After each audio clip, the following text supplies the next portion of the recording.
Welcome to Mods and Reviews. My name is Brady, and this is a Summer Waves 16 foot by 42 inch Quickset Pool. Have you tried this product? Please comment below and let me know what you think. Now, when you're setting this up, there are certain things that you want to be aware of. Obviously, this is not a frame pool, so the first thing you're gonna want to make sure is that the ground is completely level. If you're doing the frame pool, you still want a level ground, but with this particular setup, it's going to lean one way if it's not level. So you want to make sure the ground is level. So number one, the first thing you want to do is eliminate any sod or any debris that's going to be in the area where you put the pool. And step number two, you want to go ahead and add sand to the area to make it level. Also, you might consider a liner to keep critters from going up and down under there and keeping the grass at bay. What I did is I actually have a black plastic lining under it. I also have old pool liner that I cut out from the previous pool that we had, which was the metal. I have owned both. I've had both the metal one and this is the second time I've had the Quickset Pool. The two previous products were made by Intex. I have a feeling that this might be the same company. However, the Intex stuff is getting harder and harder to find. And that is one of the reasons I went with this particular setup, is because I didn't like the Summer Waves frame pool. I didn't like the way that their skimmer is, because it's not a universal type fitting for a skimmer.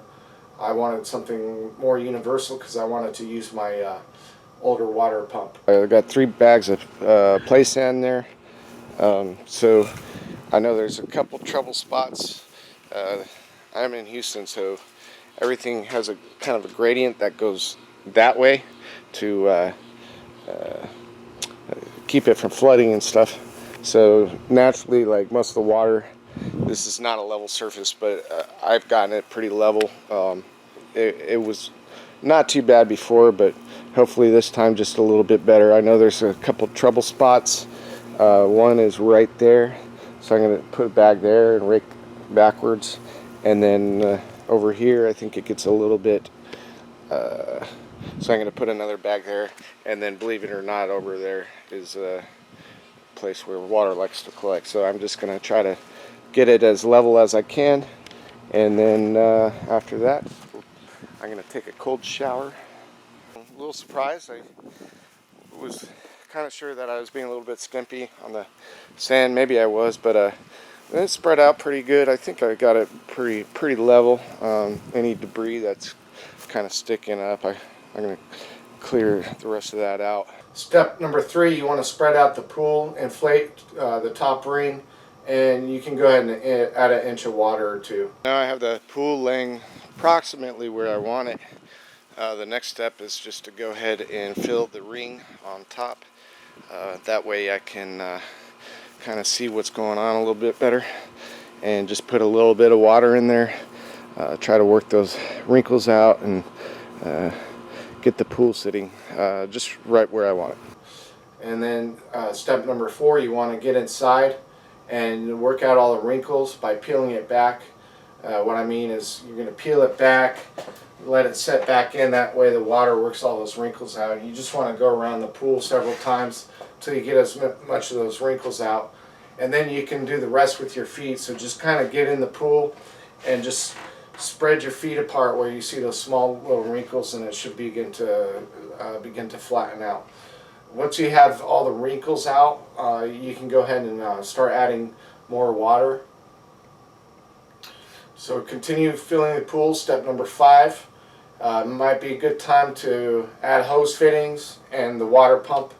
Definitely want to at least make sure those holes are sealed, and you don't want the water to exceed the level of those holes for the pump, because then you'll just have water spewing out of your pool and make a big mess.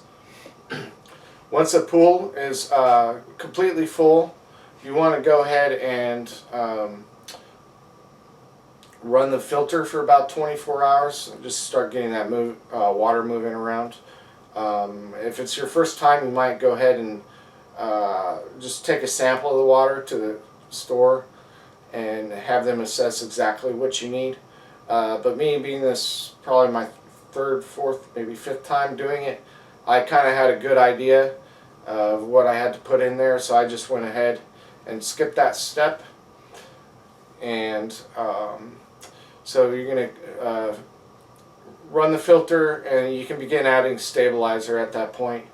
And then step number 7, you want to calculate how much muriatic acid, or if you're using the other stuff for the plastic pools, then you want to go ahead and start adding that. But what I did is, and you're really not supposed to use the muriatic acid directly in the pool, and that is because it's more or less made for a concrete pool, the muriatic acid, because it's so toxic that it will actually burn a hole in your vinyl if you put in too much. So what I did is I do 1 cup every hour, and in my case needed about a little over 13 cups. So every hour I just put another cup in there. That way it gives enough time for it all to dilute and to work its way through your pool. The other thing is, when you're adding this stuff in, I would recommend probably some gloves. You definitely don't want it to get on your skin. You might want to wear a breathing mask. You definitely don't want to breathe it in. What I do is I just hold my breath when I pour it, and then I step away for a minute. I take a breath, and then I hold my breath again, and then I go ahead and pour in the pool. Then I'll just get the cup wet, get my hand wet, and rinse any excess off by doing that. But you definitely don't want to inhale it. It will burn your nostrils. It is not pleasant. So step number 8, once you have finished that, you can go ahead and shock the pool and add your chlorine tablets. And then you're going to wait 12 hours or so. And then step number 9, you're going to want to get in there. You're going to vacuum the pool out. There's going to be, by now, that muriatic acid in the shock has killed everything, has made most of the stuff into dust, but you're still going to have grass clippings, all kinds of stuff in your water. So the first thing you really want to do is get down there, vacuum it out. And I could show you how I did that. I just did a little setup with my filter. I had some extra parts, but I found one that would fit right over the inlet. And I had a hose that I used for vacuuming before, and of course that's why I'm using this. I'm using a different pump because the housing is separated from the actual filter. That way, if you do choose to, I wouldn't vacuum with the filter that it came with, because if you get a rock or something in there, it will bust your filter. It will bust the motor, and your filter will not work. So that is the reason we did end up with this other filter. And it works great. It's got a timer on it. That way you don't have to run the filter 24/7. I usually just run it maybe 9 hours a day or so. And I use that to vacuum out the pool. With the regular filter, you're going to have to use probably a little bit harder of a method, or you might have to end up, one thing I think that would probably work is if you have a wet vac, you might be able to get in there with the wet vac and vacuum it out. But you're going to be wasting water. That is the nice thing about having the hose directly to the filter, because you can rinse the filter off. And actually, you want to rinse the filter probably in between each of those steps when you start adding chemicals, because you will get a pretty dirty filter. Now I've finished treating the pool. I've vacuumed it out. I've cleaned it. Everything has been done. I changed out the skimmer. This one has a timer on it, although I'm not sure. I don't think the timer's working right now. But anyways, it's got on-off switch, and I managed to hook up the skimmer to it.